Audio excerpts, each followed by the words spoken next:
해보시죠. 자, 책 어디를 펴시느냐? 159쪽입니다. 159쪽을 펼치셔가지고요. 자, 보시면은 단편 소설과 성장 소설로 이루어져 있죠. 갈래는 뭐야? 종류를 말하죠. 이 소설의 종류는 단편, 한 번에 끝나는 거 단권. 성장 소설. 자, 성장 소설 동그라미하고 옆에 쓰세요. 성숙을 말하죠. 성숙. 그래서 성장 소설의 특징들이 있습니다. 보통 주인공이 어린 시절이거나 그러니까 소년 소녀거나 죽으면 성장이 어딨니? 끝이지. 자, 그 다음에 혹은 어른이라면 과거의 어린 시절 이야기를 많이 해요. 아시겠죠? 왜냐하면 나이가 듦에 따라 성숙도가 이루어지는 거니까. 그래서 비슷한 거 우리나라의 그 현동인가? 그 아까 그 사람이 썼던 지난주에 또 하늘은 말 것만 있죠. 성장 소설이죠. 아이가 문기가 내적 성숙을 이루잖아요. 정직한 사람으로 살겠다고. 이거 좀 똑같아요. 아시겠죠? 그 다음에 교훈적, 회상적. 자, 회상적 동그라미 하시고 회상은요. 기억을 더듬어 본다는 거예요. 기억을 더듬어 본다는 거고. 공준아, 볼펜 없어? 그 다음 주제는요. 나비 수식으로 인해 겪는 갈등과 깨달음을 통한 성숙, 성숙 동그라미하고 성장 소설이랑 이어 놓으세요. 근데 대부분 여러분 아시겠지만 성숙은 주로 내적 성숙을 얘기해요. 소설은. 그렇죠? 더 내가 좀 더 나은 사람이 되는 것. 그죠? 그래서 옆에 적어놔요. 내적 성숙. 신체가 큰 외적 성숙이 아니라 내적 성숙이다. 더 나은 사람으로 살게 해주죠. 자, 그 다음에 외적 성숙도 있지는 외적 성숙은 지금 니들이 하고 있잖아. 외적 성숙의 소설? 녹아있죠, 녹아있죠. 뭐. 한참 시간이 흐른 뒤. 1번. 자, 주인공이 과거 어린 시절을 회상 동그라미, 회상하는 형식으로 이루어집니다. 두 번째, 인물의 심리 갈등 섬세하게 표현되는데 화살표하고 쓰세요. 헤르만 헤세의 특징입니다. 헤르만 헤세 소설의 특징인데, 인물의 심리가 아주 데미안 혹시 읽어보신 분 있으면 알겠지만, 그 남자 주인공의 처절한 심리의 변화가 쫙 쓰여져 있어요. 기억이 안 나요. 네, 나중에 보세요. 주인공이 그 남자예요? 다음에 여자냐 그러면? 개인? 데미안이 자, 뭔 3번 보세요. 내용이에요? 복잡해요. 자, 보세요. 액자식 뭐예요? 구성을 통해 이야기가 전개된 보세요.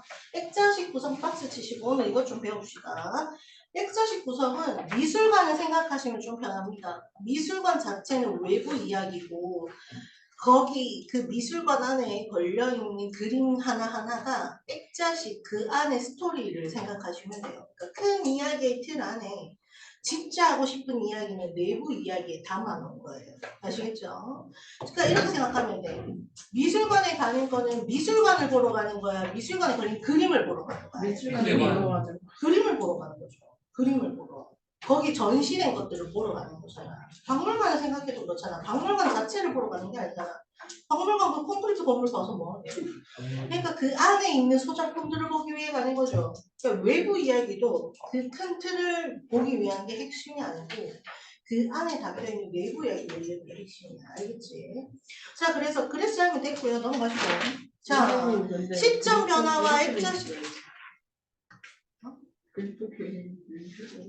실체 있어요. 뭔가요?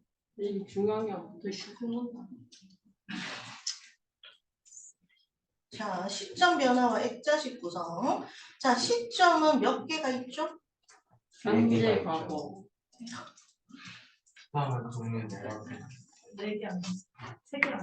잠깐만요. 자, 시점 보세요. 자, 소설의 시점은 뭐를 의미합니까? 시점 보고 있는 서술자의 위치. 소설자 위치죠.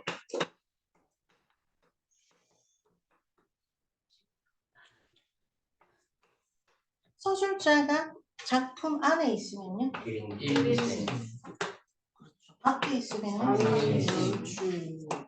그러면은 안에 있으면 일단 무조건 등장인물이네. 등장인물이라고 하면 돼. 1인칭 주인공인지 주인공이 아닌지 어떻게 알아? 밖에 있으면 누구밖에 없어? 옳지, 작가밖에 없죠. 자, 그래서 등장인물인데 주인공이야. 그러면 1인칭? 네, 주인공 시점. 주인공은 아닙니다. 나머지 그중 누군가예요. 그러면 관찰자. 그렇지. 주인공을 관찰해서 이야기를 전달해줘야 되잖아. 관찰자죠. 그러면 작가는 자 종류가 또 2개죠. 작가는 적자들의 상상력을 열어주기 위해서 CCTV처럼 행동하는 것. 대사만 전달해주고 행동만 그대로 전달해주는 것. 3인칭 관찰자. 그렇지. 3인칭 관찰자. 근데 이걸 넘어서서 정확한 의도 전달을 위해서 전지적인 신처럼 그 사람의 그 인물의 심리나 의도나 앞으로의 계획을 쫙 다 읊어줘. 싱글. 옳지. 전지적 작가 시점인데 인칭은 여전히 3인칭. 3인칭 전지적 작가 시점. 자, 전지적 작가 시점은 3인칭이 생략되기도 하죠. 자, 그러면 이거 헤르만 헤세 여기 동작나발 읽어보셔서 아시겠지만 시점 변화 있어 없어? 있죠. 근데 헷갈리면 안 된다. 주인공은 여전히 누구야? 시점이 바뀌어도. 하임리죠. 옳지. 야, 이거 아까에서도 많이 헷갈리던데 주인공은 하임리 하나야. 하이님이가 누구예요? 주인공이 아이고. 그왜 공장 나가면 훔치네. 너 공장 나가는 거 사. 읽어서 안 봤어. 자, 하이니죠. 자, 하이니의 옛날 어린 시절 이야기를 끌어내기 위해서 시점 변화를 쓰는 거죠. 그렇죠? 자, 그러면 봅시다. 외부 이야기는 1인칭 관찰자야. 그러면 하이니의 이야기를 꺼내기 위해서 하이니의 외에 다른 사람이 있을 거고, 그치? 그 사람의 시점으로 서술자, 걔가 서술자였겠죠, 외부 이야기는. 내부 이야기, 자기 이야기를 하니까 하인이가 자기 이야기를 하는 걸로 바뀌겠죠? 그래서 1인칭 주인공 시점이죠. 아시겠죠? 자, 그래서 거기에 밑줄 그게 외부 이야기에서 그 액자식 구성 옆에다가 쓰세요. 주인공 땡땡 하인리. 경훈이는 시점 배웠었니? 그러면 이거 좀 필기 좀 해라 너. 자, 그 다음에 내부 이야기가 전개대로 이끄는 서술자 밑줄 그어 놓으시고요. 서술자는 시에서 누구랑 똑같아? 옳지. 화자. 시적 화자랑 똑같죠? 자, 그러면 됐죠. 별로 나머지는 소설로 돌아가서 읽어볼게요. 그 경훈이는 나중에 쌤이 그 써줄게요. 일단 넘어가자. 자, 이야기 읽어볼게요. 쌤이 숙제를 많이 내주는 게 아니에요. 쌤이 하라고 하는 건 필요 최소한이니까 꼭 해와. 알겠어? 읽어도 몰랐어. 나도 이렇게 화가 날 줄 몰랐어. 자, 보세요. 자, 모처럼 나를 방문한 친구 하이니모가 자, 나가 바로 우리가 아까 얘기했던 서술자, 관찰자일 거고 하이니모 동그라미 2개 겹치세요. 아, 몇 쪽이냐 하면 154쪽이야. 하이니모 동그라미 2개 하고 그 위에 쓰세요. 주인공. 내부 이야기의 주인공이죠. 외부 이야기의 주인공이다. 주인공은 바뀌지 않아. 자, 보시죠. 하이니모가 저녁 산책을 마치고 돌아와 서재에서 함께 이야기를 나누고 있었다. 해는 저물고 있었다. 창문 너머로는 가파른 언덕으로 둘러싸인 호수가 희미하게 둘러싸인 호수가 어둠 속에서 희미하게 보였다. 마침 자 이제 밑줄 그을게요. 내 어린 아들이 밤 인사를 하고 나가자. 자 이 어린 아들은 누구 아들이야? 하이니야 나야. 나 관찰자. 그렇지. 관찰자로 얘기할게요. 관찰자의 아들이죠. 자 그 밑에 쓰세요. 어린 시절 이야기를 시작한 계기. 황슈는 소나기 때도 얘기했지만 자 작가들은요 치밀한 계산 아래 모든 걸 베팅해서 쓰죠. 그러니까 쓸모없는 게 없음. 그렇죠? 자 우리는 자연스럽게 아이들과 어린 시절의 기억에 관해 이야기를 시작했다. 아이들이 생기고부터는 어릴 때 좋아하던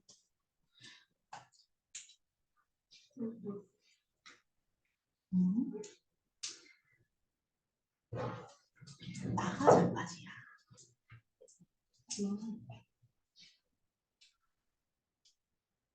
자, 아이들이 생기고부터는 어릴 때 좋아하던 취미들이 다시 생생하게 되살아나더군. 그래서 한 1년 전부터 나는 나비 수집을 새로 시작했다네. 관찰자의 새로운 취미죠. 한번 보겠나?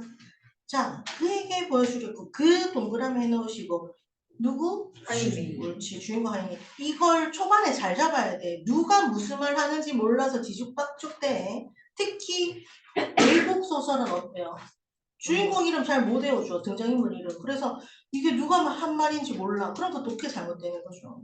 잘 짚어서 갑시다. 자, 하이미에게 보여주려고 종이 상자 몇 개 가지고 돌아와 열어보았을 때는 나비가 보이지 않을 정도로 날이 어두워져 있었다. 램프를 찾아 불을 켜자 희미하던 창밖의 풍경은 어둠 속에 묻혀버렸다. 그러나 세모치시고 상자 속의 나비는 밝은 램프불 아래 빛나는 사태를 드러내었다. 우리는 고개를 숙이고 그 고운 빛깔을 가진 형상들, 자, 고운 빛깔을 가진 형상들 박스 치시고 이게 뭘 가리킵니까? 나비. 옳지, 나비 쓰시고 나비 이름을 하나하나 불러가며 천천히 살펴보았다. 여기 이거 노란 밤나방이라네. 내가 말했다. 관찰자가 말한 거죠. 자, 학명이 뭡니까? 그 학계에서 공식 옳지. 학교에서 옳지. 학계. 자, 쉽게 할게요. 학명 밑줄 긋고 쓰세요. 학술적 편의를 위해 쓰는 이름이죠. 교수님들이 쓰는 거야. 학술적 이름이라고 쓰시면 돼요. 학술적 이름. 학문을 위해서 정리한 이름이죠. 자, 학명은 풀미네아라고 하는데 나 이거 궁금해서 찾아보. 풀미네아. 이거 우리나라 말로 그거야. 광대 노랑 빛날개 나방. 선생님 네. 그런 게 있나요? 그런 거래. 같은데, 그런 이거? 거래. 나방 나비 어떻게요? 나비과에 속하는 거 아니에요? 근데 좀 나방은 다르긴 예행성이고 나비는 맞아요. 저것도 맞아. 근데 같은 나비과 아닌가? 자, 그 실제로 곤충 수집하시는 분이 취미인 그 교수님 옛날에 있어가지고 그러면 특정 곤충이 미쳐 있거나 아니면 폭넓게 같이 수집하거나 이렇더라고요. 여러분 그냥 미리 얘기하자면 이게 말이 좋아 수집인데 수집가 우리는 약간 낮춰서 뭐라고 불러요? 오타쿠라고 안 불러요? 오타쿠랑 비슷한 느낌이죠. 수집가인데 콜렉터들을 약간 편의상 낮춰. 야, 오타쿠도 얼마나 수집 많이 하는데. 말할 것도 없죠. 많이. 근데 저는 그 오타쿠가 세상을 바꾼다고 생각합니다. 왜냐하면 무언가에 열정을 쏟는 거는 그거 대단함. 나는 그런 에너지가 없어서. 이곳에서는 매우 드문 종이지. 하이니모는 핀에 꽂혀있는 나비 중 한 마리를 상자 속에서 조심스럽게 꺼내어 날개 아랫부분을 살펴보았다. 그가 말했다. 참 이상하지. 이젠 이건 하이니의 말이죠. 참 이상하지. 나비를 볼 때만큼 어린 시절의 기억을 불러일으키는 건 없으니. 자, 나비의 동그라미하고 밑줄 그세요. 어린 시절의 기억을 불러일으키는 건 없다. 그러면 나비에 관한 추억이 있다는 게 예상되지. 자, 그 다음 하이니는 나비를 다시 제자리에 꽂고 상자 뚜껑을 덮으며 말했다. 잘 봤네. 약간 딱딱한 어조 물결 표시하고 그러면 이 추억은 좋은 걸까 나쁜 걸까? 나쁜 딱 느낌 넣어줘. 그리고 뒤에 아예 던져줘요. 그에게 그 추억은 별로 달갑지 않은 것처럼 보였다. 그러면 뭐예요? 사실은 그 추억은 좋은 게 아니니까 떠올리고 싶진 않은 거죠. 거기까지 파악하시면 되고 넘어갔어. 자, 자네의 수집판을 자세히 보지 않은 걸 기분 나쁘게 생각지 말아주게. 그가 말했다. 나도 어릴 때 비슷한 것을 가지고 있었지. 나비 수집판이라고 하면 돼요. 나비 수집판을 갖고 있었다는 거죠. 이렇게 곤충 쫙 핀에 꽂아가지고 나열해 놓고 있는 거. 그때의 기억이 떠올라서 기분이 좀 상했다네. 그때의 기억 동그라미. 이제 이게 뭔지 알죠? 나비 수집에 대해 별로 달갑지 않은 그 기억이겠죠. 창피하긴 하지만 그 이야기를 들려주지. 이제 그 얘기 해줄 건가 봐. 슬슬 내부 이야기로 들어가는 거지. 근데 그 다음 부분 잘 보세요. 하이니가 램프 덮개를 열어 담뱃불을 붙이고 나서 다시 램프의 갓을 씌우자. 자, 램프의 갓을 다시 씌웠다는 건 어때? 조명이 은은해지는 거죠. 우리의 얼굴은 어수선해져. 그다음에 조명이 다운되었으니까.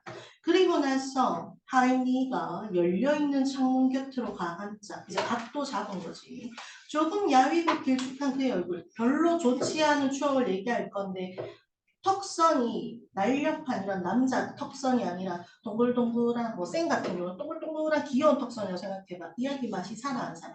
지금 슬픈 얘기할 건데. 근데 그런 거야. 이런 건 다 계산돼서 쓰는 거야. 내가 담배를 태우면 관찰자가 담배를 피우는 동안 밖에서는 멀리서 들려오는 개구리 울음소리가 밤을 수놓았고 내 친구 하인이는 다음과 같은 이야기 들려주었다. 이거 전체가 어때요? 하나의 멋진 장면을 완성하죠. 영화 장면 같이 싹 그려놨죠. 그러니까 철저히 계산된 거예요. 이제 이야기 시작할 거라는 거야. 자, 내가 나비를 잡기 시작한 건, 자, 이제 시점 변화 왔네. 내가의 내 동그라미 하고, 여기 좀 씁시다. 시점 변화 쓰시고, 내부 이야기로 전환 쓰시고, 시점 변화, 첫 번째. 연우야, 저거 내가의 내. 여기. 누가 왔다 갔어. 네, 신경 쓰지 마세요. 자, 시점 변화. 두 번째, 내부 이야기 스타트.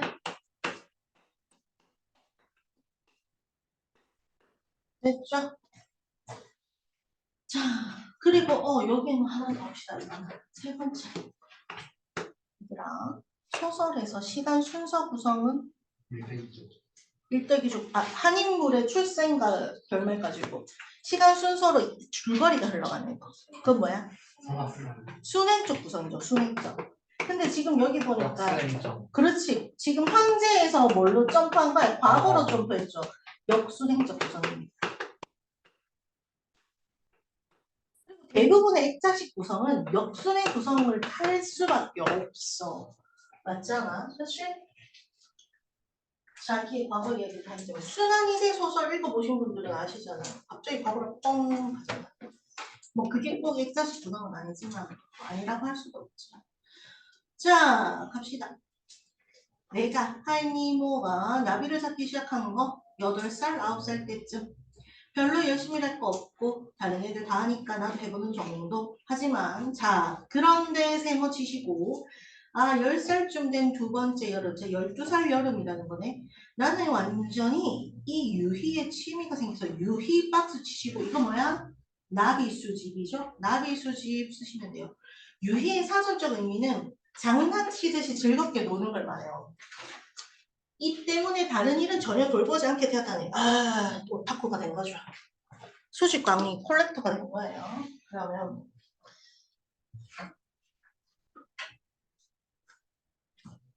주위 사람들은 내가 그것을 못하도록 말리지 않으면 안 되겠다고 걱정할 정도에서 밥 먹고 이것만 하니까 나비를 잡는데 열중하면 학교의 수업 시간도 점심도 잊어버리고 답시계가 오는 것도 귀에 들어오지 않았지.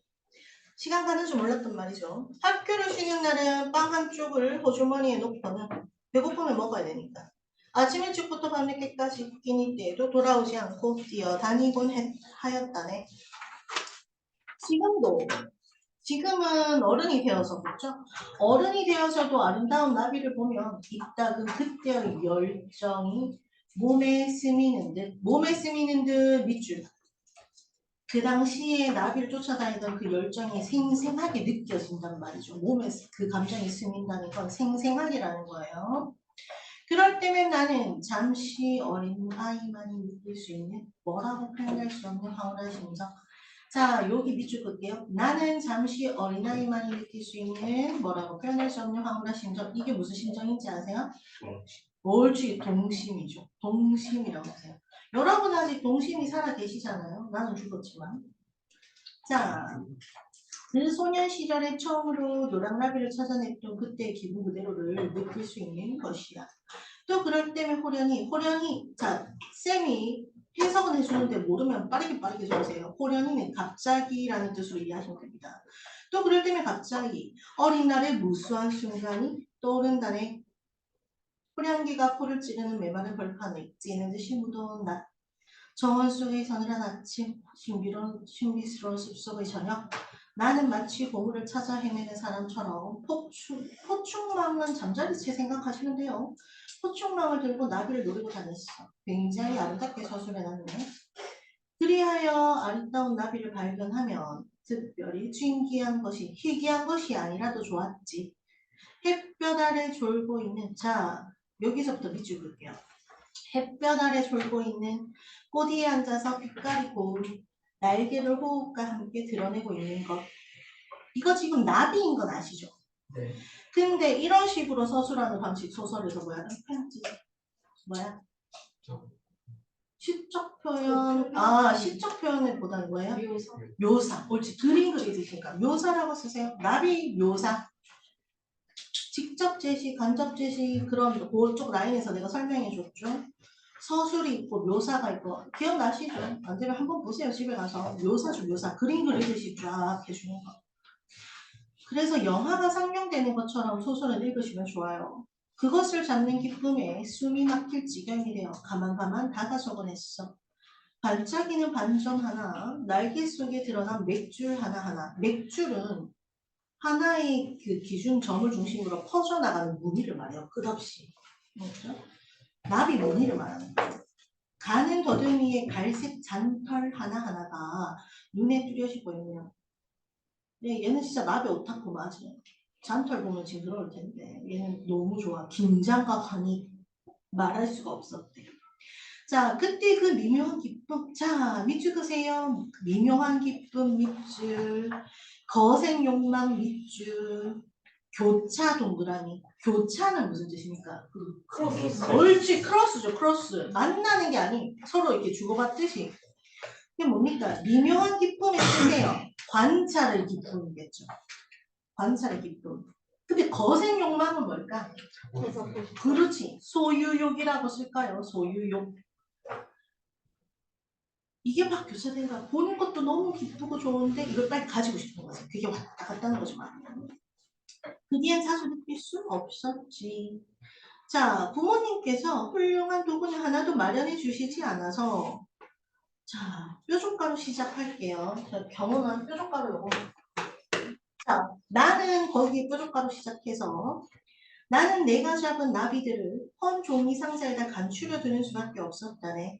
병마개에서 뽑은 동그란 코르크를 밑바닥에 발라붙이고 그 위에 핀을 꽂아두었어. 여기에 뾰족가로 마무리하시고. 코르크가 뭡니까? 와인 좀 마셔보셨어. 갈색 그거. 그렇지. 황대인의 모양 뭐야? 고무신과 농사와 와인이죠. 자, 농담이다, 농담. 코르크 마개를 이렇게 잘라서 이렇게 붙여놨다는 거지. 그럼 이게 뭘까? 이게 나비 수집판이었던 거야. 누구의?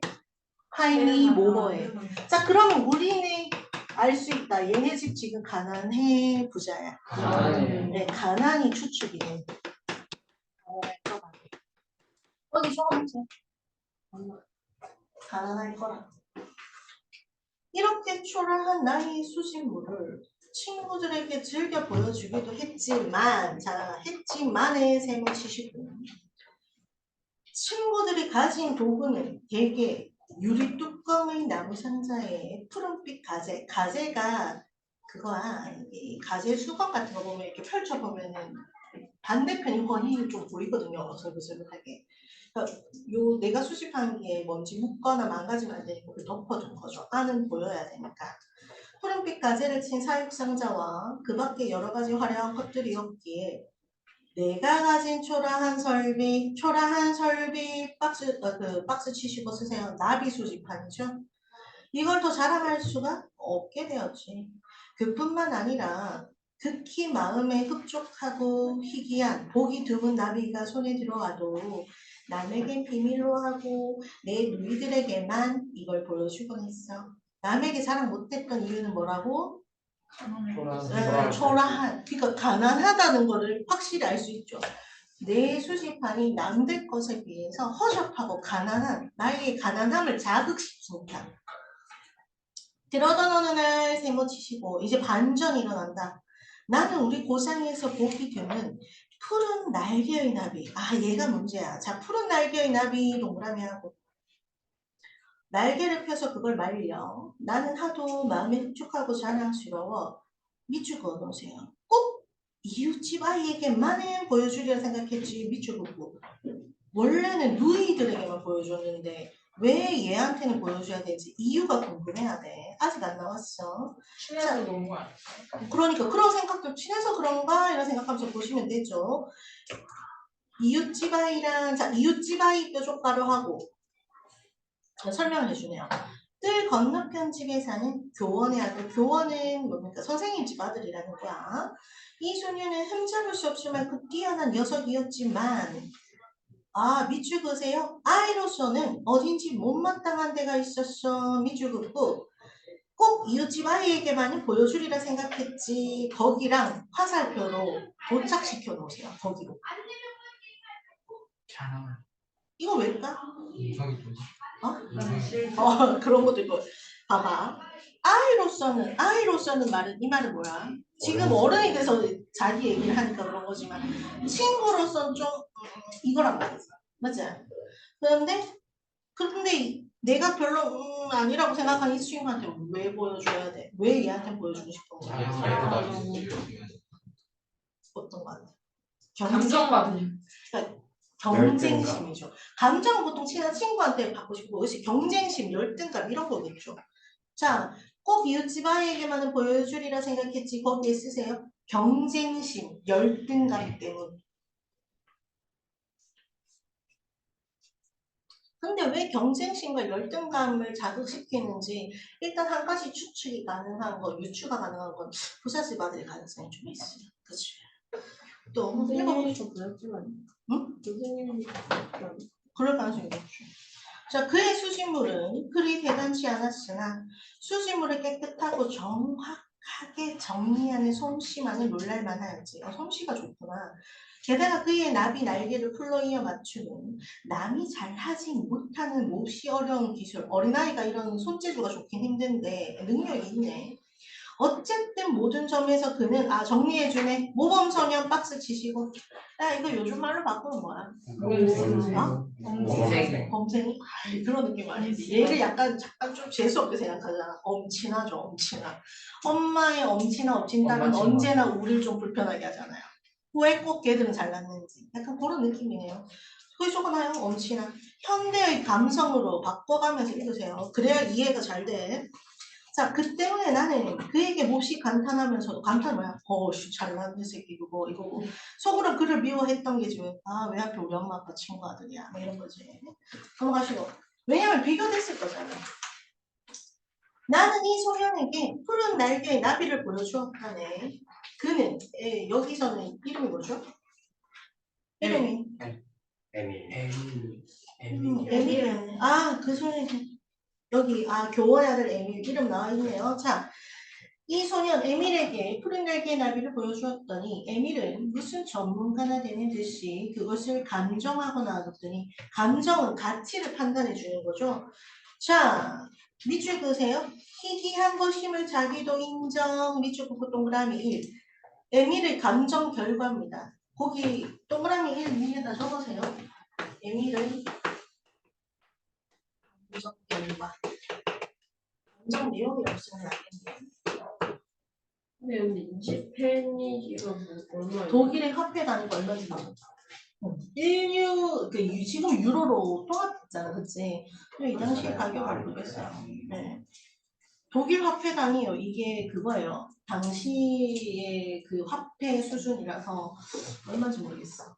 그러나 그는 이내 트집을 잡기 시작하여 이제 까기 시작하네. 날개편 방식 나쁨, 오른쪽 더듬이 비뚤어졌음, 왼쪽 더듬이 뻗어 있음, 그 위에 다리 2개 떨어졌음. 네. 다 그거예요? 딱 봤을 때 에밀도 성격 좋은 애 같진 않아. 그래? 저 이런 거 들으면 진짜 소름 끼쳐요. 소름 끼쳐. 약간 기분 나빠요. 벌레라서? 네. 근데 우리 인구들이 세계라 어쩔 수 없어. 근데 벌레가 약간 답답해요. 자세히 뜯어보는 거예요. 그러니까 내 취향은 아니야. 나비 날개 만질 때 또라이 같은데. 답답해요. 아니에요. 우리 교수님은 도라이가 아니에요. 우리 교수님은 뭘 넣어봤는데. 자, 밑줄 보세요. 제법 그럴듯한 결함을 늘어놓았어. 밑줄 긋고 동그라미 2. 감정 결과죠. 두 번째. 굳이 그 헬스 누르면 겁나 써버리네. 연애생 나는 그러한 결정이 그다지 대단한 것이라고는 생각지 않았으나 그 혹이 빠졌다며 그좀 적어둬라. 혹평으로 인하여 혹평 동그라미 해놓고 가혹한 비평이 혹평이죠. 까내리는 거죠. 혹평으로 하여 자 밑줄 보세요. 내 푸른 날개의 나비에 대한 기쁨은 다분히 허물어졌고 그건 뭐야? 내 푸른 날개 나비에 대해서 기분 상해버린 거죠. 그래서 자 밑줄 보세요. 나는 두 번 다시 그에게 수심을 보여주지 않았다네. 지금 요게 화살표를 왼쪽 거를 오른쪽 걸로 출발시켜서 요렇게 해야 요렇게 밑줄로 뭐야? 원인과 결과죠. 에밀에게 자랑하고 싶은 마음에 보여줬는데 에밀이 감정을 했더니 다 막 결함을 근데 그 지적이 또 정당한 거죠. 이게 딱딱딱 그러니까 어때요? 그래서 예. 바뀐 거. 맞아. 킹받음. 그러니까 다음부터 내 속으로 생각하면 이 새끼한테 안 보여줘야지. 이런 거지. 자, 이태가 지나서 이태는요. 2년을 말하는 거예요. 2해. 두 번의 해가 지나서 우리는 꽤 머리가 굵은 자 머리가 굵은 동그라미하고 10살 때부터 2년이 흘렀으니까 12살쯤 됐겠다. 머리가 굵다는데 반영하는 거. 응. 근데 처음에 12살이라서 네. 10살에 아, 참, 12, 거기서 줄까? 그럼 14살이겠다. 오케이. 자, 걱정하지 말아요. 나이 계산은 안 나온다, 문제가. 대충 그 정도면은 여러분 사춘기 때죠. 청소년기죠. 자, 씁시다. 머리가 굵다 이 말은요. 거기 동그라미 하고 쓰세요. 어른처럼 생각하거나 판단하는 이런 말 안 들어보셨어요? 아, 머리 굵은 척하네 뭐 이런 거. 야, 어른인 척하네 이 말이야. 자, 청소년이 되었는데 그때도 나의 나비 잡는 것에 대한 열정은 변함이 없었어. 그때 이웃집 에밀이 공장 나방을 잡았다는 소문이 퍼졌지. 공장 나방 박스 치시고 중심 소재죠. 제재죠, 제재. 제재라고 전화를 되죠. 자, 뾰족가로 할게요. 다음 문장. 나는 이 말을 들을 때만큼 흥분한 적이 없었다네. 뾰족가로 하시고. 이게 뭐예요? 이유가 나오죠, 뒤에. 내가 아는 친구 중에 아직 공장 납은 잡은 아이 없었다. 밑줄 긋고 동그라미. 나 역시 내가 가진 낡은 책에서 그림으로만 보았을 뿐이었으니까. 그 다음 밑줄 그으세요. 그 이름을 알면서도 아직 잡아보지 못한 것 중에서 나는 공장 나방을 어느 것보다 가지고 싶어 했어. 밑줄 긋고 동그라미. 이게 흥분의 이유죠. 맞죠? 그 다음 몇 번이고 나는 책 속의 그림을 들여다보았다네. 공장 나방 기계가 가져가. 그런 거지. 막 이런 거 아니야. 포켓몬으로 치면은 진짜 희귀몬인 거지. 되게 응? 위로 내려서 들어가고 그런 거. 막 명품으로 치면은 막 스페셜 에디션 한정판 이런 거. 샤넬 스페셜 한정 샤넬. 약간 그런 거. 구하기 돈 있어도 구하기 힘든 거. 그래서 주제 근데 공장 나방 어떻게 드셨어요? 공장 나가 맛있게. 지금 이거 찾아봤고 일단 곤충이랑 난 안 맞아. 아, 곤충에서 뭐 부위가 그 읽어보셔서 아시겠지만 얘 되게 특이한 애잖아. 공장 나가. 새를 쫓아버리잖아. 새를 이기는 애라니까? 일단 크기도 클 거예요. 그 근데 그 이렇게 하고 귀가 큰 걸 어떻게 주머니고? 에이, 크기가 크다고 막 너만큼 크진 않잖아. 너무 손바닥만큼은 봐봐. 그 보통 나방 나방이 주머니 뭐한 주머니 이렇게 생겼다. 우리는 뭐한 이 정도 생겼을 수 어우. 있지. 징그럽겠다. 심지어 어떻게 잡아요? 몰라, 나는 오타쿠가 아니야. 근데 오타쿠가 아니야. 그거를 주머니 넣으면 으스러지지 않을까요? 아니, 그래서 여기가 아니라 양복 안 입어봤니? 현대인의 기본 소양 아니니? 여기 완전 반지. 양복을 입었잖아요. 여기 주머니 좀 큰. 남자들이 양복 입으면 이렇게 슈트핏이 있으니까 앞선배 문서라든지 좀 소첩 같은 근데 거는 여자 병원이 여자는 이제 그 태가 나야 되니까 더 그런 거 안 해줘. 여자들은 여기 장식 주머니잖아. 보통 그런 옷 망가지거나 그건 좀 달라. 그렇게 명함 지갑 같은 거는 기본 들어가야 되고 담배도 좀 들어가야 되고. 담배는 엄마 학교 인생 망한다는데. 우리 담배 아빠. 술. 담배 술 인생. 저희 망하는 할아버지 지금 양쪽 다 폐암 걸리셔가지고. 양쪽 분 모두 양쪽 나라는 네. 저는 거의 뭐 해외 서양 마인드가 있어요. 아니 저희 할아버지도 술 먹고 담배 피다가 술과 담배 인생을 망가뜨리는 가장 큰 이유는 우리 아빠. 인생이 괜찮아, 우리 아빠 담배는 쌤은 인생 망치지기 싫어서 술만 먹었어요. 담배는 핀 적 없어요. 술만 먹어도 술만 먹어도 가남 봐봐, 네가 이렇게 헛소리 하는데 내가 술 안 먹고 어떻게 버텨? 말도 다녀. 쌤 가남 조심하세요. 가남을 선생님. 조심하세요. 가나? 참, 이거는 또 명확해요. 쌤이 그 선생님이 아버님한테 우리 아빠한테 관 공유하고 나서 술 먹어가지고. 맞다. 그래서 세상이 더 힘들어졌어요. 맨정신으로 버티고. 선생님, 그러면 알코올성 간염을 조심하세요. 우리 아빠.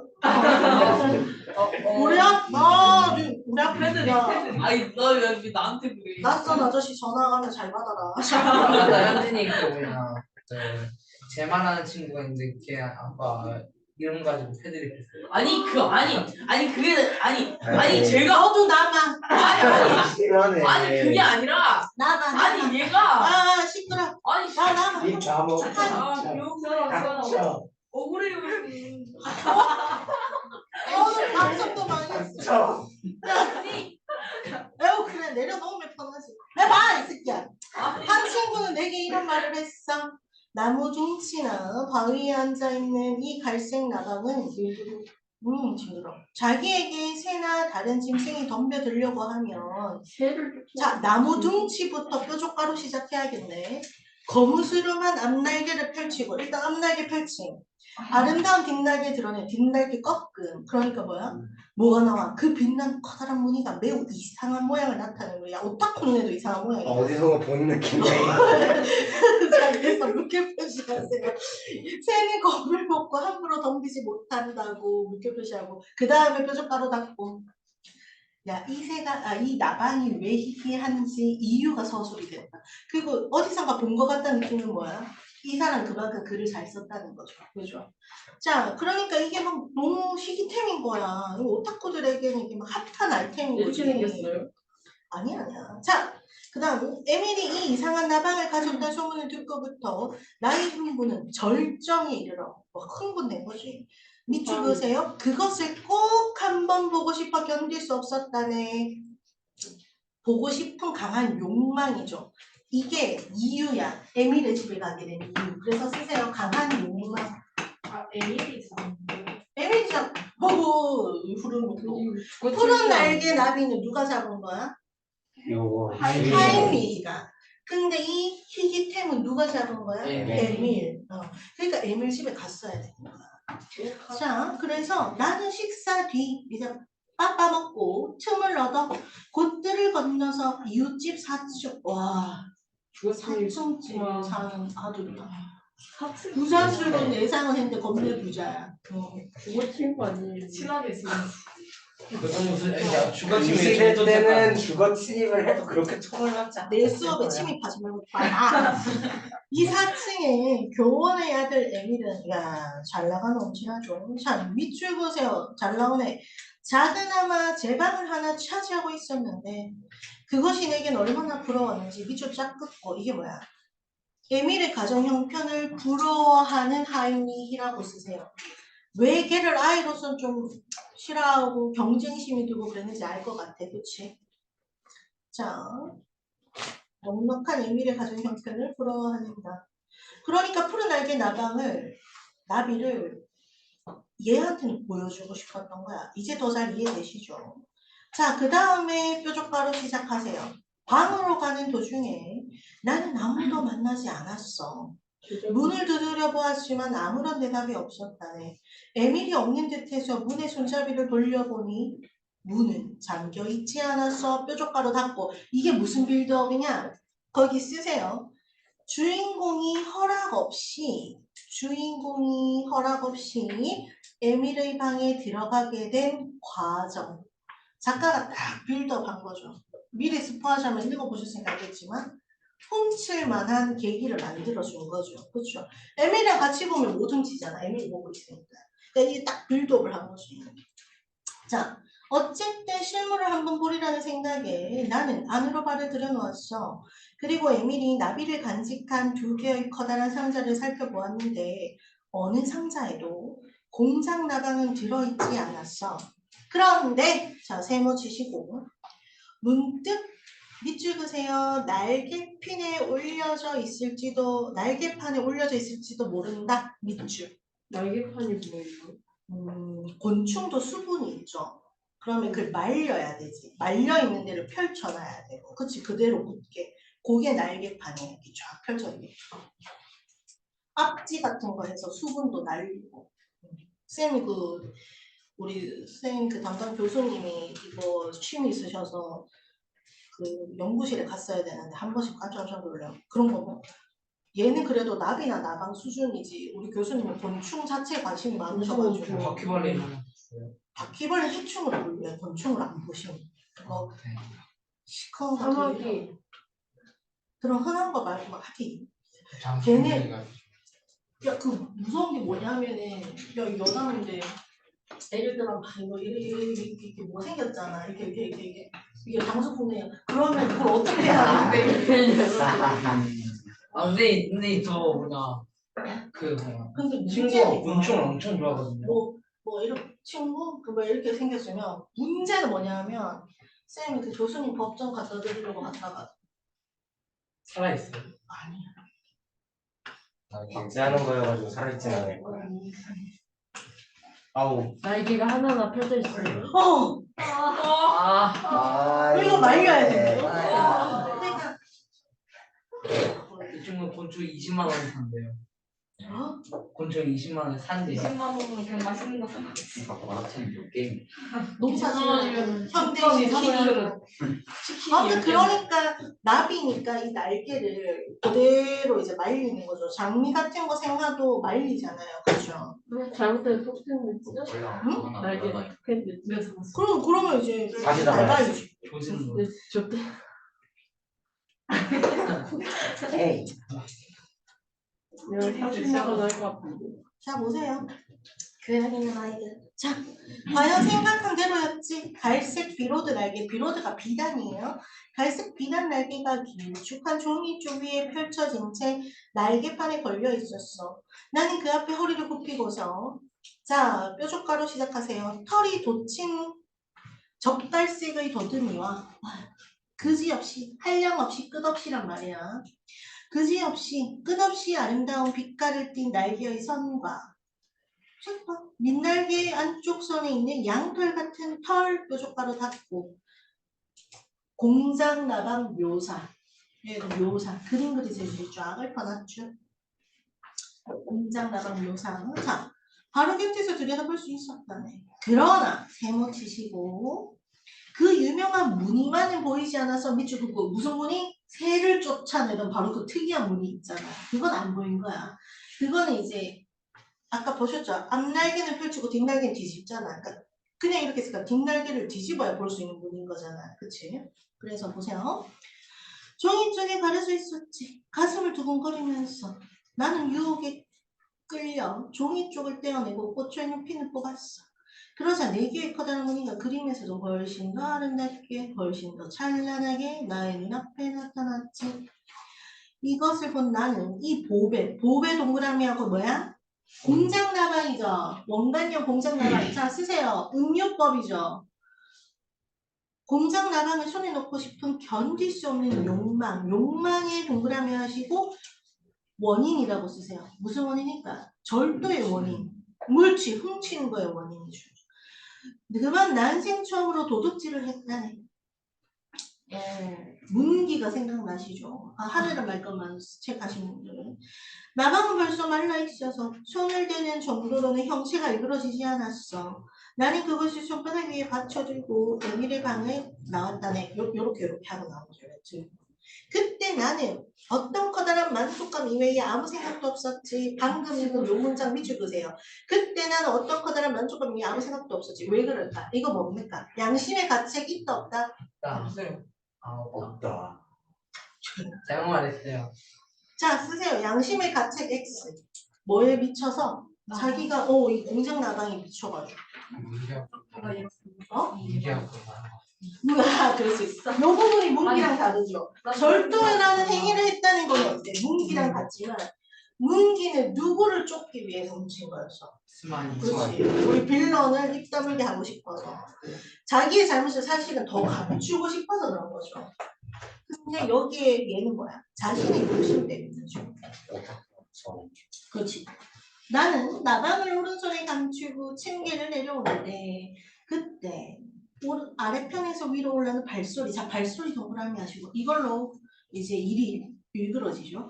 순간 나는 내가 비겁한 놈이라는 걸 깨달았다네. 아, 발소리를 딱 들으니까 내가 지금 훔치고 있는 거구나. 이걸 깨닫는 거죠.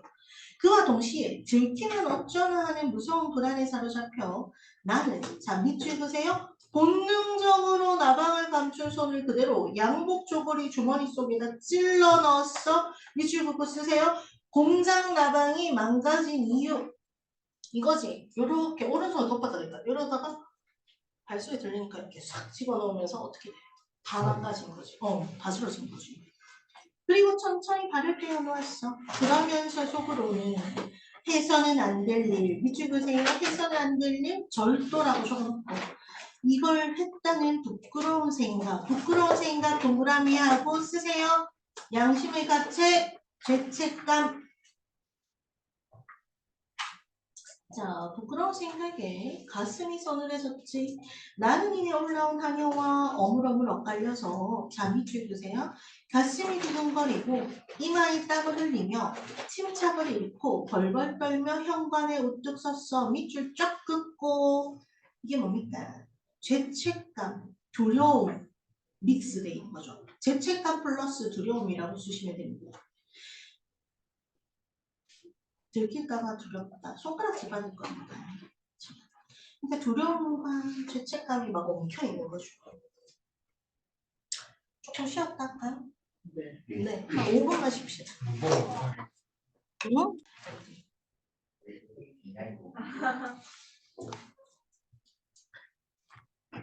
자, 해봅시다. 녹화 되고 있나요? 기록 중이래요. 나 아까 기록 좀 봤는데.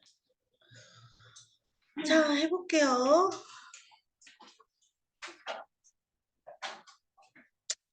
이 나방을 가져서는 안 된다. 될 수만 있으면 그 전대로 돌려놓아야겠다. 나는 이런 생각으로 마음이 괴로웠다네. 그리고 혹시 사람의 눈에 띄지는 않을까 조마조마해하면서 날쌔게 발을 돌려 층계를 뛰어올라 1분 후에는 다시 에밀의 방 가운데 서 있었지. 다시 이제 발소리가 나니까 올라간 거죠, 방으로. 나는 주머니에서 손을 뽑아 나비를 책상 위에다 꺼내놓았지. 나는 그것은 동그라미하고 쓰시죠? 공장 나방. 그걸 보기 전에 벌써, 자, 어떤 불행한 일 밑줄 긋고 쓰세요? 공장 나방이 망가짐, 옳지. 망가짐이라고. 앞주머니 넣었을 때 이미 알았겠죠. 자, 그 일이 생겼다는 거 미리 짐작했었어. 자, 밑줄 그세요. 그저 울고 싶은 생각뿐.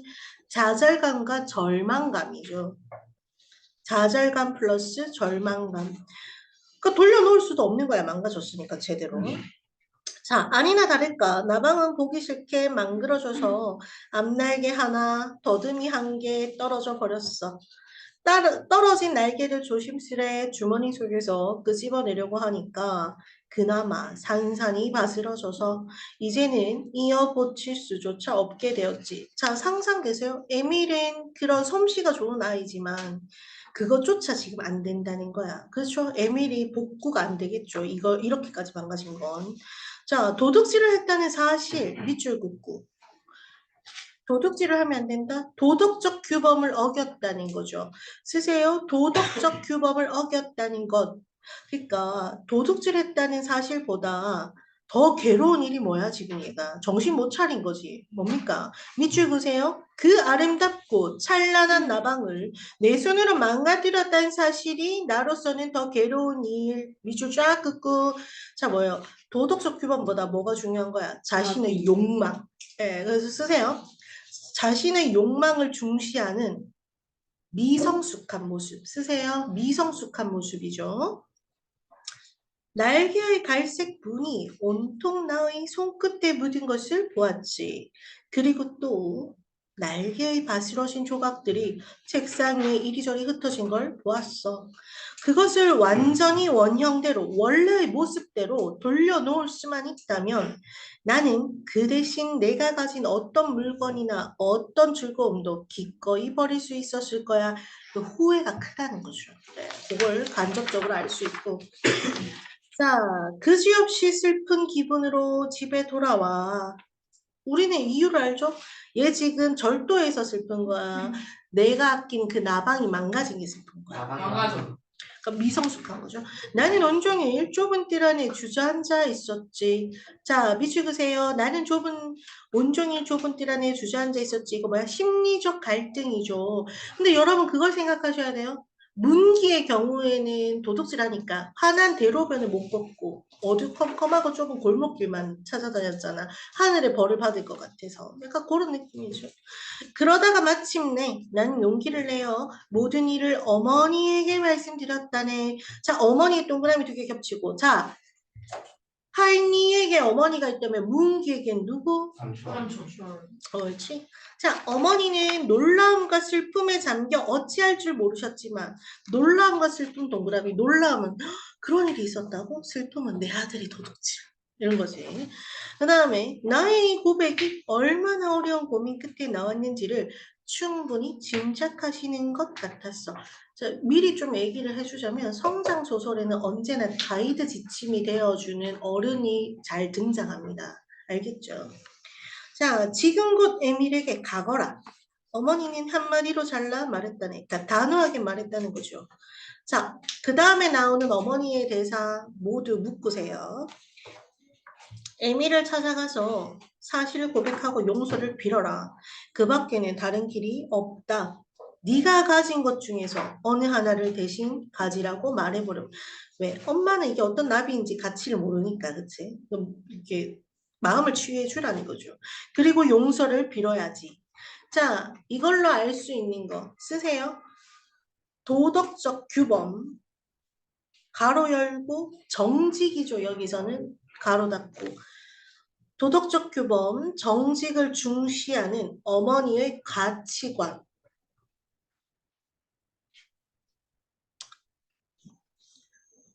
자, 만일에 모범 소년인 에밀이 아니고 다른 친구였다면 나는 용서를 비는 것쯤 서슴지 않았을 거야. 얘는 뭔가 아는 거야. 왜? 에밀이 그 감정하는 거 그때 그 앞에 봐서도 아시겠지만 에밀은 친구 상대방의 감정을 중시해 안 해. 그러니까 하기 싫은 거겠죠. 자, 밑줄 그세요. 그가 나의 고백을 이해해 준다거나 나의 사과를 믿어주지 않을 것을 난 미리부터 알고 있었지. 밑줄 쫙 긋고 에밀의 성격을 알고 있는 나죠. 쓰세요. 에밀의 성격을 알고 있는 주인공. 그러니까 가기 싫었겠죠. 그래서 계속 가기 싫어서 미뤄. 언제까지? 그럭저럭 밤이 되었으나 나는 그때까지도 그를 찾아갈 용기를 얻지 못한 채 주저하고만 있었어. 에밀이 자기 사과 안 받아줄 거 아니까. 에밀 성격 아니까 안 간 거죠. 어머니는 내가 뜰에 있는 것을 보고 나직한 소리로 말씀하셨어. 나직한 소리는 저음을 말해요. 맞죠? 자, 오늘 중으로 갔다 와야 해. 지금 곧 가거라. 밑줄 쫙 긋고 이거 뭐야? 재촉이죠. 엄마의 재촉. 빨리 가서 사과해 이 말이죠. 자, 나는 에밀을 찾아갔다네. 그는 나를 만나자 곧 공작 나방에 관한 말을 꺼냈어. 자, 물결 표시하세요. 누가 그랬는지 공작 나방을 아주 못쓰게 만들어 놓았다고 하면서 물결 표시. 우린 이걸로 알 수 있다. 에밀은 범인이 누군지 알아 몰라? 전혀 몰라. 그래서 사실 나쁜 마음 먹으면은 여기서 그냥 갈 수도 있지, 그치? 근데 자 계속 볼게요. 사람의 소행인지 혹은 고양이가 그랬는지 알 수 없는 일. 심지어 범인이 사람인지 아닌지도 몰라. 나는 그 나방을 좀 보여달라고 청했고 우리는 방으로 올라갔어. 그는 촛불을 켰지. 왜? 이미 밤이잖아. 못쓰게 된 그 나방이 날개판 위에 올려져 있었어. 에밀이 그 날개를 손질하느라고 무척 고심한, 그러니까 몹시 애를 태운다는 게 고심이죠. 고심한 흔적이 역력, 또렷했다네. 역시 자기 기술로 이제 살려보려고 했던 거지. 그는 날개의 조각들을 정성껏 주워 모아서 작은 앞지 위에 펴놓았어. 그러나 세모치시고 앞지는 수분 빨아들이는 종이에요. 그러나 그것은 도저히 본디 모양으로 바로잡힐 가능성은 없었고 더듬이도 떨어진 그대로였어. 자, 그 다음 밑줄 그세요. 나는 그새야 그것이 나의 소행인 것을 밝혔다네. 이제 그 고백을 한 거죠. 그랬더니 자 이제 뾰족가루 하세요. 에밀은 격분하지도 않고 큰 소리로 꾸짖지도 않고 혀를 차는 건 이거죠. 한동안 날 지켜보다가 나직한 소리로 알았어. 말하자면 넌 그런 자식이란 말이지. 라고 하더군. 다음에 뾰족가루 닦고. 지금 주인공의 이 고백에 에밀은 어때? 냉담하죠. 쓰세요. 주인공의 고백에 냉담한 에밀. 그러니까 냉정한 성격이라는 걸 처음에도 보여줬었죠. 그러니까 지금도 보이죠. 그 다음 그런 자식의 동그라미 하시고 그러니까 너는 그런 애란 말이지 이건데 여기 그런 애라는 건 뭐야? 쓰레기. 자, 쓰레기 뭐 그래 이제 그런 뉘앙스로 말한 거겠지만 쓰세요. 남의 소중한 물건을 함부로 다루는 사람. 남의 소중한 물건을 함부로 다루는 사람. 그러면 이런 말을 들으면 어때? 기분 당연히 사과를 하지만 자기가 잘못했지만 썩 좋진 않겠죠. 듣는 사람도. 자, 그 다음. 나는 그에게 내 장난감을 모두 주겠다고 했어. 하지만 세모치고 자, 역시 냉정한 에밀은 냉담하게 앉아, 냉담하게 밑줄 그어놓고 냉담하게 앉아 여전히 나를 비웃는 눈으로 지켜보고만 있었으므로 비웃는 눈 동그라미하고 쓰세요. 냉소적이죠. 냉소적. 그러니까 사과를 받아주지 않아 전혀. 오히려 화가 난 거죠. 이번에는 내가 수집한 납을 전부 주겠다고 했지. 가지고 싶은 거 얘기 장난감 안 통하니까 나비 준다 그런 거지, 그치? 처음엔 장난감 준다 그랬잖아, 그치? 근데 안 통하니까 얘도 나비 오타쿠니까 나비 줄게 해본 거지. 그랬더니 에밀은 얘기하죠. 자, 뾰족가루 하세요, 에밀의 대사. 뭐 그렇게까지 하지 않아도 좋아. 난 네가 모은 것들이 어떤 것인지 잘 알고 있어. 자기는 좋은 사람이라는 거야. 나는 네가 어떤 노력을 그거 했는지 나 안다는 거야. 게다가 오늘은 너의 나비 다루는 성의가 어떻다는 것을 알 만큼은 알았어. 여기가 아픈 말이죠. 자, 뾰족가루 닫고. 자, 이게 뭡니까? 나비 오타쿠에게 또 그런 거 함부로 대하는 애잖아. 이 말은 뭐야? 상처 주는 말이죠. 모멸감을 주는 말이죠. 자, 그 순간, 자, 밑줄 그세요. 나는 녀석의 멱살을 움켜쥐고 늘어지고 싶었어. 늘어지고 싶었어. 밑줄 쫙 긋고 쓰세요. 모멸감을 느꼈기 때문. 모멸감이 뭔지 아세요? 업신여기고 얕잡아 보는 걸 말해요. 그런 감정을 주는 게 모멸감이야. 이제는 아무런 도리가 없음을 알았다네.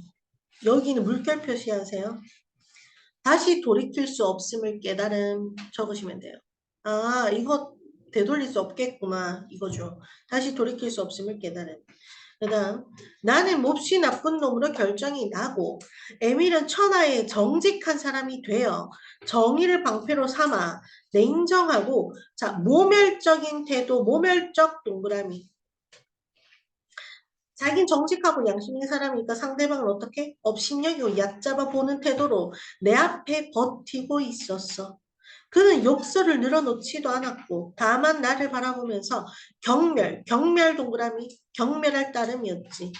경멸은 깔보아 낮춰보는 거예요. 그러니까 뭐야? 아, 에밀이 얘를 굉장히 낮은 수준의 사람으로, 그러니까 쓰레기 취급하는 거죠. 이게 오히려 상처가 됐을 것 같아요. 그때 나는 비로소 한 번 저지른 일, 그러니까 한 번 저지른 잘못은 어떻게 해도 바로잡을 도리가 없다는 것을 깨달았다네. 이 문장 밑줄 두 줄 치세요. 그리고 위에 뾰족가루하고 쓰시면 되죠. 주인공이 깨달은 내용 뾰족가루 닫고 주인공이 깨달은 내용. 그러니까 잘못을 저지르지 않는 게 중요하다는 거지. 왜? 한 번 잘못 저지르면 그걸 되돌리는 건 힘드니까. 나는 그 자리는 에밀의 방이겠죠? 그 에밀의 방에서 물러나 힘없이 집으로 돌아왔어. 어머니가 어떻게 되었느냐고 묻지도 않으시고 나에게 키스만을 하고 내버려 두는 것이 고마웠지. 이거 왜 이게 고마워? 만약에 엄마가 어떻게 됐냐고 물으면 자기가 모멸감을 받았던 그 에밀의 말을 얘기를 해야 되니까 상처가 2번 되새김되잖아. 근데 그걸 엄마가 안 해주는 게 고마운 거야. 그 다음 어머니는 나더러 그만 잠자리에 들라고 하셨어. 여느 날보다 시간이 늦은 편이긴 했지. 그러나 나는 잠자리에 들기 전에 가만히 식당으로 가서 그 다음에 박스 치세요. 갈색의 두껍고 커다란 종이상자 박스. 이거 뭐야? 나비가 공룡이다. 그렇지. 주인공이 모은 나비 수집판이죠. 이거 정말 얘한테 소중한 거였을 거 아니야. 그치? 자, 이 종이 상자를 찾아 가지고 와서 침대 위에 올려놓고 어둠 속에서 뚜껑을 열었어. 그리고 그 속에 든 나비들을 끄집어내어 손끝으로 비벼서 못쓰게 가루를 만들었다네. 자, 나비들을 끄집어내어 손끝으로 비벼서 못쓰게 가루를 만들었다네. 전체 밑줄 치시고. 자, 이게 뭐냐? 아까까지는 미성숙한 태도였잖아. 이제 바뀌었죠. 자, 쓰시죠. 나비 수집보다 양심을 지키는 일이 중요하다는 것을 깨달음. 나비 수집보다 양심을 지키는 일이 중요하다는 것을 깨달음. 화살표하고 쓰시죠. 성숙. 내적 성숙이죠. 자, 거기에 보시면 이거죠. 그 책 내용을 쭉 따라가 보면은 얘들아 이거지. 에밀의 나비, 남의 귀한 나비를 망가뜨린 것보다 얘는 뭐에 마음 아파해? 내가 아끼는 그 나비 그 자체를 망가뜨렸다는 것에 마음 아파했잖아. 그러니까 미성숙했는데 에밀 엄마의 조언을 듣고 행동을 해보고 자기의 내적 성숙이 이루어졌지. 뭡니까? 아, 남을 속인 것에 대한 그게 그 잘못에 더 깨달았는 거죠. 아, 남을 속인 게 나는 더 잘못한 거구나. 남의 소중한 걸 망친 게 더 잘못한 거구나. 그래서 이제 나비 수집은 그만뒀다는 거죠. 이게 딱 나와 있는데. 근데 약간 우리 소설과 다르죠. 문기가 나오는 그 소설은 어떤 일을 계기로 문기가 잘못을 고백성사합니까? 삼촌. 그렇지. 사고 났죠. 그러니까 하늘을 계속 두려워했잖아. 근데 여기에서는 어머니 조언대로 하고 상대방 예민에게서 들은 말을 통해서 그 일련의 과정을 통해서 스스로 깨닫게 되죠. 그 차이는 좀 인지를 하시면 좋아요. 자, 그러면 자, 언어의 특질 기억나죠? 언어의 본질? 언어의 본질 우리 몇 개 배웠어? 8개. 8개. 그렇지. 아, 문제가 뭐뭐뭐뭐뭐? 사회성, 역사성, 연관성, 기호성, 규칙성, 분절성, 추상성. 그래. 각자 책을 보시고. 자, 어휘의 요리는 처음에 배운 건 체계죠. 체계는 뭘 기준으로 나눕니까? 우리 그렇지. 얘가 어디에서 왔냐? 그 근본 뿌리를 따지죠. 그 말은 어종. 몇 개로 나눠요? 3가지. 3개죠. 뭐예요? 우유 한자 외래. 한자어. 옳지. 한자어 외래요. 고유어랑 한자어랑 구분하는 거 헷갈리시고 보통 외래어와 외국어가 구분하는 게 헷갈리신다고. 그쵸? 기억나시죠? 근데 이거 결국 쉽다. 뭐예요? 외래어랑 외국어의 차이는 뭡니까? 외국어라고 하면 번역체가 있고 번역되는 말. 외래어면 번역된 말이 없다. 그 기준으로 일단 보시고 고유어 한자어는 한자를 알면 유리한데 뭐 예를 들면은 마음심이다. 그러면 요 부분이 뜻에 해당하고 요 부분이 음에 해당하죠. 그렇죠? 그러면은 요 영역이 보통 고유어가 들어오는 맞지? 그러면 마음은 고유어다. 그리고 고유어와 같은 거 뭐죠? 소리. 수누리만. 여기까지 복습하고. 그러면 두 번째 구분. 어휘의 양상. 이건 뭘 기준으로 구분합니까? 쓰임. 쓰임, 쓰는 형태. 사용 양상이 있다는 거야. 그치, 사용 양상. 그래서 제일 큰 카테고리는 방언이죠. 지역 방언과 사회 방언. 사회 방언 안에 들어가는 게 많았죠. 그 내용들 쭉 있죠. 뭐 은어는 뭐 비밀 유지의 목적이다. 암호의 성격이다. 그 다음에 또 전문어. 그것도 사회 방언에 들어가죠. 그런 거 생각해 놓으시고 그 다음에 좀 특이한 것도 뭐 있었죠? 금기어. 완고. 그렇지. 완국어랑 같이 봐야 되죠. 금기어, 완국어. 금기어를 돌려서 표현하기 위해 완국어가 있는 거죠. 서로 대응되는 게 있다는 거야. 그럼 뭐야? 야, 그러니까 해리포터로 치면 금기어는 볼드모트고 완국어는 이름을 말할 수 없는 그자. 이런 느낌이다. 그치? 자, 문제 한번 정리해서 딱 풀어봅시다. 오늘은 문제 풀이만 하면 되니까. 자, 56쪽입니다. 문제는 다 풀어왔지, 경훈이는 신규생이니까 그렇죠? 아까 덜 풀은 거 뭐 얘기하는데 해보죠. 예로부터 우리가 사용한 우리말 어휘 고유어죠. 중국 한자 기반 및 중국어 한자어죠. 미리 얘기하지만 그 고유어 한자어 외래 우리나라 말이야. 우리나라 말이야. 외국어는 아니야. 자, 그 다음 다른 나라에서 들어온 말이지만 우리나라처럼 그래요. 지역에 따라 달라진다는 지역 방언 사투리라고 써도 된다 했다. 짜투리. 자, 사투리야. 노잼 들이면 짜증이야. 자, 연령, 성별, 직업, 세대 등 자 사회적 요구에 물결 표시하세요. 이거 사회 방언이죠. 사회 방언.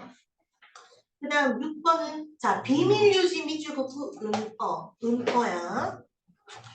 경우나 이렇게 쓰면 은어. 그 다음 비속하고 천박하면 속어. 비속어도 된다. 속어도 되고. 자 8번은 비연. 비어? 비연. 비어는 비어도 된다. 무한 비어. 그 다음에 비어도 된다. 자 8번. 자 전문적 개념 동그라미 전문어. 9번에 금기어를 대신하여 불쾌함 돌려다르게 완곡어. 완곡어. 10번 아유 불쾌한 느낌 금기어. 11번 유행어.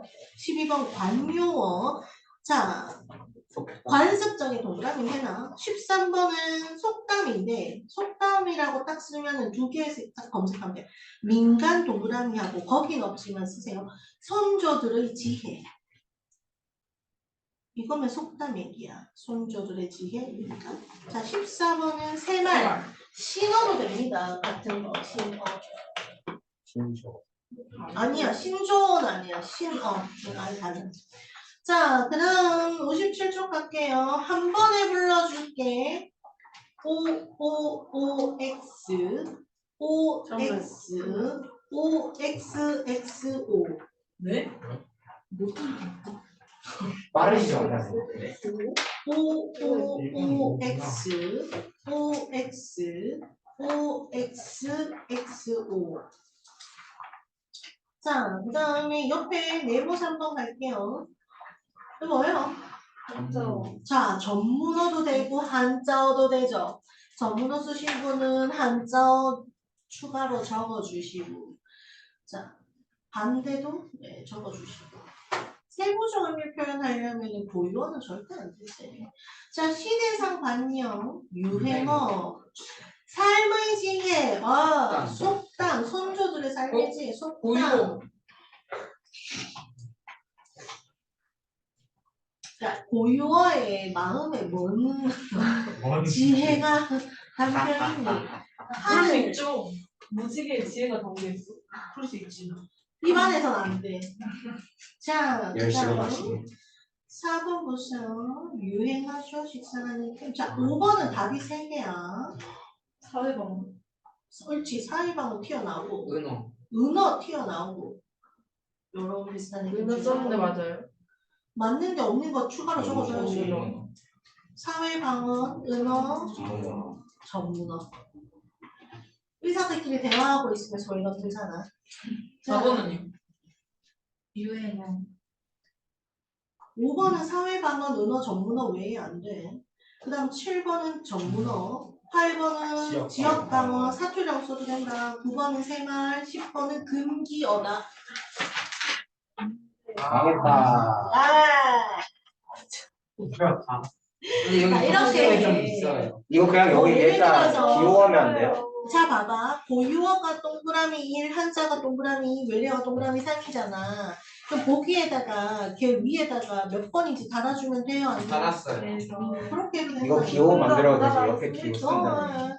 자, 그럼 한 번에 갈게요. 첫째 줄 모두 고유어입니다. 보기의 첫째 줄 모두 고유어예요. 뭔가 왜 이렇게 많다 했는데 그 다음에 하늘부터 감칠맛까지 고유어예요. 가족이 고유가 아니에요. 네. 가족은 합시다. 집가에 가족도. 가족은 뭔지 모르겠어. 가족. 자, 가족 준비 복장 한자어예요. 고즈넉하다 오늘 고유어예요. 우산 한자어예요. 사랑 방 때문에 한자어예요. 교실 한자어예요. 늦잠 고유어예요. 가게 한자어예요. 손 엄마 딸 놀이 날 얼른 얼굴 전부 고유어예요. 이러니까 한이 그 다음에 잘했지. 옷부터 앞 뒤까지 고유어예요. 앞 뒤가 고유어니까 전후가 한자어가 되겠죠. 생각이 고유어예요. 시나브로까지 시나브로는 조금 누가 봐도 더 고유. 누가 봐도 고유어 맞지. 자, 그 다음에 학교 한자어예요. 외래어는 좀 쉽죠? 샤워 외래어죠. 자, 자유부터 의향까지 한자어예요. 커피, 담배 외래어예요. 담배가 외래어예요? 왜요? 아니 담배. 타바코를 일본에서 받아들인 발음으로 일본에서 들어온 거니까 담배. 걔네들은 혀가 짧아서 탑박. 담배는 그렇죠. 외래어예요. 네. 고무 생각하면 쉽잖아. 고무도 외래어다. 그러니까 한국말 같은데 아닌 게 있다는 거. 자, 그 다음에 기운, 감기 한자 대화 설명 한자어, 라디오 외래어, 19, 7판 문화 역사 한자어, 하이부터 선생 공원 이 줄 전부 다 한자어. 기구 한자고. 선생님. 우유 한자지 소자에 방이 한자예요? 응. 방방. 자, 기구 원망 한자어, 빵 모델 버스 컴퓨터 외래어, 아빠 아들 고유어. 자, 그 다음에 전문어 유행어는 가봅시다. 이게 더 어려웠어요. 나도 처음 보는 거. 나도 전문어 때문에. 바이러스가 뭐야? 저는 그런데 이거 유행어도 어려웠어요. 러스예요? 바이러스. 아니 도대체 로스라고. 바이러스라는 그 전문어도 있어요. 자, 보세요. 바이러스 전문어, 대박 유행어, 로그 설정 전문어, 플렉스 유행어, 채권 전문어, 채권 법률 용어니까 전문어, 로그인 로더 전문어, 테마 전문어, 유치권 전문어, 그렇대. 얼짱 유행어, 유치권 전문어지. 유치권. 내가 이거 가질 수 있는 권리 행사하는 거. 결련성 전문어, 관련성이니까 비슷한 게 법률 용어다 이거. 법리, 성립 요건 전부 다 법률 용어 전문어예요. 초콜릿 볶은 유사어, 목적물 전문어예요. 목적물 인도 양도 소송 이거죠. 유행어요. 초콜릿 볶음은 유행어. 목적물 전문어, S라인 유행어, 피담보 채권 전문어, 쇼트 프로그램 전문어. 자, 어인만이는 쌤이 해줬죠? 은어. 10만이들이 쓰는 거지. 확진자 유행어, 스파이럴 전문어, 엄크 유행어, GG 유행어, 파더러텍 전문어. 야, 이거 전문어네. 이게 뭔데요? 나도 뭔지 모르겠어. 그런데 야, 이거 나 너무 집중하니까 좀 지워줄래? 유행어인 줄 알았는데. 나도. 근데 혹시 모르니까 나도 찾아본단 말이야. 근데 몰라. 전문어도 뭐 설명을 들어도 모르겠어. 내가 그쪽 전문이 아니야. 아빠 그래? 나도 그 생각했거든. 아빠 자, 아니래요. 하도 어떻게 그냥 전부 다 항상. 아니 악셀 점프가 한 단어야. 아 뛰었습니다. 악셀 점프가 그 피겨 스케이팅 용어죠. 전문어. 거래 유행어, 브레이크턴 전문어, 브레이크턴이 홈런 뭐예요? 유행어, 살인미소 유행어, 엄친아 유행어, 썸 유행어, 천둥만이 대팡이 소망보다 전부 은어. 10만이들이 쓰는 거죠. 꼬시래기 유행어. 근데 브레이크턴이 뭐예요? 점 아 이거 춤 용어. 그 턴이 연속적으로 있는데 이게 멈추는 거 무슨 방향 멈추는 뭐라고 했어? 과자 롯데. 그 점프를 빼면은 아버지가 막 어떻게 하고 때리는 거 아니에요? 짧고. 이건 폭력인 줄 알았습니다. 아닙니다. 자, 관용어 골라볼게요. 돌아가면서 하시죠. 연우야, 지혜를 모으다는 머리를 맞대다. 그다음 크게 놀라다 연우야. 연수. 미안. 간이 떨어지다. 간담이 서늘해지다. 이런 거 다 되죠. 그다음 왕래나 관계를 끊다 민준아. 그렇지 발을 끊다.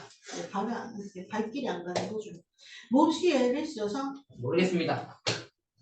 머리를 굴리다. 머리를 굴리다. 생각으로 당황스럽다. 어처구니입니다. 지금 제 심정이에요. 어처구니가 없다. 자, 그 다음에 아무 소득이 없는 헛되이 헛수고 민기야. 말짱 도루묵. 말짱 도루묵. 그다음 7번 주제 넘게 남의 일에 간섭하는 오지랖이 넓다. 오지랖이 넓다. 오지랖 부리지 마. 이런 말은 종종 쓰시죠, 여러분. 8번 다른 사람에게 원통한 생각을 마음속 깊이 맺히게 하다. 혹은 어떤 사실을 분명히 하는 것. 알지? 옳지, 못을 봤다. 자, 9번 남을 부추겨서 행동을 하려는 마음이 생기게 하는 것. 뭘 집어넣어주는 거지, 현진아. 뭐야? 미역국. 그거는 실패. 미역국을 미역국 들이키는 거는 바람 실패. 넣다. 옳지, 바람을 넣다죠. 헛바람 넣지 마. 걔 괜히 그런 일에 참견해. 이런 거 쓰죠. 자, 59페이지. 어렵지 않죠, 이런 거는. 네. 자, 그냥 불러드릴게요. 완고어를 적절히 사용하면 근기어를 직접 언급하지 않고도 부드럽게 돌려서 표현할 수 있다. 그 다음, 관용어는 2개 이상의 단어로 이루어져 있으면서 그 단어들의 한마디로 의미를 알 수 없는 특수한 의미, 그러니까 우리끼리 쓰는 그거를 받아줘야 된다는 거죠. 그리고 속담, 민간의 동그라미 하시고, 속담은 예로부터 민간의 전화 오면서 널리 사용되어 짧은 말. 자, 그 다음 다해야. 자, 8번은 쭉 불러볼게. 1번은 어디야, 다해? 리을. 2번은 니은. 3번은 기억. 4번은 디귿. 5번은 니은. 이렇게. 네, 습관로 완성되었네요. 15번 일찍 끝난 건가요?